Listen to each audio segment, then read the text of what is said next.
Hola a todos, soy el Dr. Apari y en esta ocasión seguiremos en un segundo episodio acerca de qué pasa, en este caso, qué pasa en la apendicitis aguda. Es una enfermedad muy frecuente que se da tanto en niños como en adultos. Enfermedad muy frecuente quirúrgica que se ve en la emergencia, ya que por cada 100 niños que acuden por dolor abdominal a la emergencia, hasta un 8 o 10% de ellos pueden ser diagnosticados de apendicitis aguda.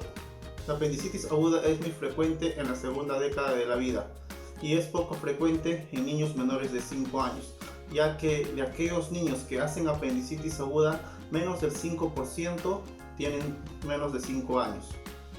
En este segundo episodio de ¿Qué pasa? Hablaré acerca de la apendicitis aguda y la explicaré de manera sencilla de cómo se da el proceso de esta enfermedad y cómo llega a generar las complicaciones que les voy a detallar más adelante. Antes de continuar, si les gustó el video y aprendieron mucho, les pido que le den like, lo puedan compartir y además puedan suscribirse. Como vemos en la imagen a mi derecha, el apéndice cecal es un órgano visceral hueco que siempre se encuentra unido al ciego en su base. Esta posición nunca va a variar, pero lo que sí podría variar es a dónde llegue la punta del apéndice. Ya por esto el apéndice se puede encontrar detrás del ciego, por debajo del ciego, por delante del ilio o por detrás del ilio, o incluso el apéndice se puede escurrir hasta la zona pélvica. El apéndice cecal tiene función inmunitaria debido a que presenta muchos folículos linfoides que se encargan de producir inmunoglobulina A, la cual ayuda en la respuesta inmune a nivel intestinal. La variación del apéndice va a dificultar en algunas ocasiones el diagnóstico de esta enfermedad, debido a que el dolor característico que se encuentra en la parte inferior derecha del abdomen puede variar de posición, encontrándose a veces a nivel del flanco derecho, a nivel del hipocondrio derecho, que es más o menos en la zona donde se encuentra el hígado, o incluso en algunas personas que hayan nacido con algún tipo de malformación como una malrotación intestinal, este apéndice hasta se podría encontrar en el lado izquierdo inferior del abdomen. Como vemos en la otra imagen, vemos la irrigación del apéndice cecal, es decir, de las arterias que llevan sangre para la irrigación de los tejidos que conforman el apéndice cecal. El apéndice cecal está irrigada por la arteria apendicular, que es rama de la arteria ileocólica, y esta es rama de la arteria mesentérica superior. La teoría más aceptada para explicar por qué se da una apendicitis aguda tiene que ver con la obstrucción del lumen del apéndice cecal, es decir, de la luz del apéndice cecal. Sea cualquier tipo de objeto, va a obstruir la luz del apéndice cecal y esto evitará o provocará diferentes reacciones que les iré detallando más adelante. Como vemos en la imagen, vemos un apéndice normal y un apéndice que encuentra residuos, en este caso de heces, que lo denominamos fecalitos, que se encuentran obstruyendo su luz. Se realizó un estudio en 33 personas que fueron operadas de apendicitis aguda para saber cuántas de estas presentaban obstrucción del apéndice cecal, encontrándose que solamente un tercio de ellas habían encontrado algo en su interior que producía cierta obstrucción, y esto lo realizaron aplicando en la punta del apéndice suero salino con una aguja, y de esta manera podían medir la presión hidrostática. Solo en un tercio de todas estas personas encontraron obstrucción, pero aparte otros mencionan que la obstrucción también se podría generar por la misma inflamación del apéndice en sí. A continuación les detallaré qué elementos podrían ocluir el apéndice cecal. Vemos por ejemplo los cálculos en sí. Estos cálculos podrían ocasionar obstrucción del apéndice. Generalmente están muy relacionados a la presencia de perforación del apéndice debido a que generan mayor presión intraluminal que otro tipo de elemento. La siguiente imagen que están visualizando es un fecalito, también denominado coprolito, y son como una especie de piedritas formadas por heces que se endurecen y que suelen terminar a nivel del apéndice cecal. Se han encontrado personas sin apendicitis que contienen estos elementos en el apéndice cecal. Por ende, no toda persona que tenga apendicitis cecal necesariamente va a tener estos elementos en su interior de su luz, debido a que, como ya les mencioné, aquellas personas que se les ha revisado el apéndice cecal y no han tenido apendicitis también encontraban este tipo de elementos. En este caso, lo que ocluye la luz del apéndice cecal es el oxiuros, que es un parásito que puede llegar hasta la luz apendicular y obstruirla. En este caso, lo que obstruye el apéndice cecal es la hipertrofia, es decir, el aumento de tamaño de los folículos linfoides que se encuentran en la pared intestinal del apéndice cecal. Al hipertrofiarse va a ocurrir la luz intestinal. Entre otras causas también tenemos los tumores malignos y o benignos del apéndice cecal, como por ejemplo el tumor carcinoide del apéndice y o los mucoceles a nivel apendicular. También el apéndice cecal se puede obstruir porque esta se puede encontrar rotada, se puede encontrar acodada, o también porque puede presentarse otro apéndice más en el caso de una duplicación intestinal. Lo que desencadena la obstrucción de la luz apendicular será que aumente la presión luminal e intramural, desencadenando que se formen trombos y la oclusión de vasos pequeños que irrigan el apéndice cecal.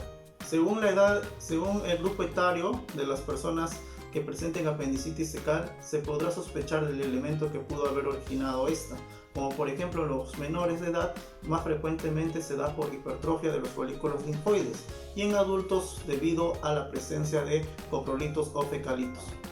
En algunas zonas endémicas, es decir, zonas características de una enfermedad en sí, como por ejemplo la parasitosis, la causa más frecuente en este caso podrían ser los parásitos que generen una obstrucción del apéndice cecal. Al producirse la oclusión de los vasos pequeños, esto va a originar una éstasis del flujo linfático, venoso y posteriormente arterial.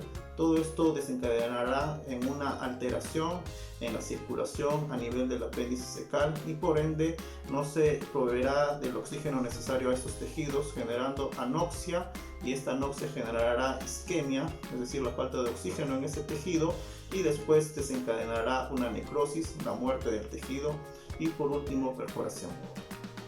Incluso en casos ya más avanzados es tan intenso estas reacciones que podría generar que el mismo apéndice cecal se encuentre digerido en su totalidad.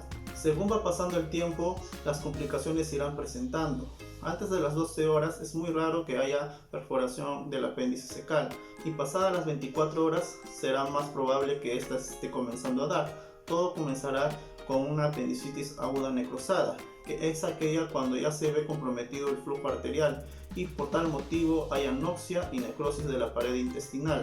Por tal motivo, en este episodio o etapa veremos que ya hay presencia de microperforaciones. Por tal motivo se va a empezar a producir presencia de un líquido purulento fecaloideo a nivel de la cavidad abdominal. En esta imagen trato de explicarles por qué al principio de la apendicitis aguda el dolor no es a nivel de la fosa ilíaca derecha o a nivel abdominal inferior derecho, sino es a nivel periumbilical, es decir, alrededor del ombligo.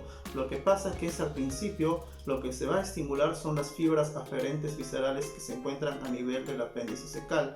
Estas llevarán el estímulo a nivel de la médula espinal, a nivel de T8 y T10, que son los segmentos involucrados, y llevarán este estímulo, lo cual desencadena esa sensación de dolor periumbilical. Paralelo a las reacciones de compromiso vascular a nivel del apéndice, se va a ver que hay una presencia de proliferación bacteriana a nivel de la luz apendicular. Esta proliferación bacteriana está caracterizada por bacterias de tipo Bacillus gram negativos aerobios, algunos peptoestreptococos, bacteroides frágiles y algunas especies de pseudomonas. Estas bacterias, al traspasar la mucosa del apéndice y llegar hacia su pared, van a estimular a los neutrófilos que se encuentran en el torrente sanguíneo, y estos al llegar aquí va a desencadenar una reacción fibropurulenta.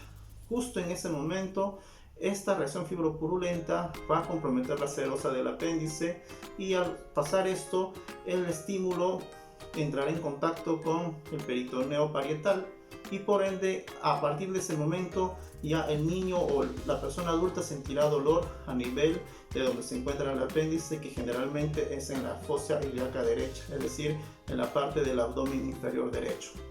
Por tal motivo que cuando se examina a las personas en esa zona y se ejerce presión, hay dolor, por lo cual hay sensibilidad aumentada debido a que ya se está empezando a producir una peritonitis localizada.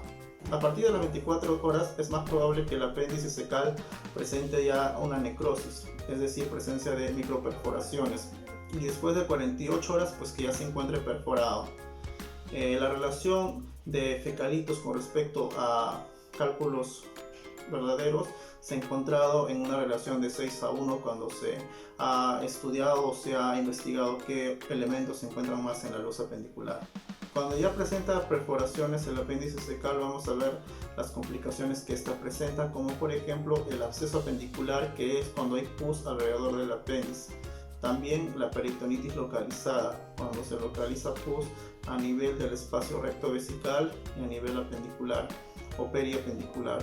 Y la peritonitis generalizada, cuando la pus llega a comprometer hasta la zona del hígado u otro cuadrante del abdomen. Y también tenemos el plastrón apendicular, que es un mecanismo en el cual los órganos alrededor del apéndice evitarán que se disemine la infección adheriéndose al apéndice cecal, como por ejemplo el epiplo y el ilio, generando una masa la cual denominamos plastrón apendicular. Como hemos visto, la apendicitis aguda es una cascada de eventos que irán comprometiendo el flujo vascular del apéndice, e irán comprometiendo la estructura de la pared apendicular y también el contenido de la luz apendicular con el sobrecrecimiento bacteriano. Todos estos factores, según el paso del tiempo, irán afectando la pared intestinal con presencia de necrosis y perforación, generando la enfermedad en sí que ya conocemos. Espero que hayan podido aprender bastante acerca de la apendicitis aguda y de cómo ésta se desencadena. Espero que le den like al video y lo puedan compartir y se puedan suscribir. Muchas gracias por su atención y ya seguiré subiendo otros videos acerca de qué pasa de algunas enfermedades más conocidas. Hasta pronto y que Dios los bendiga.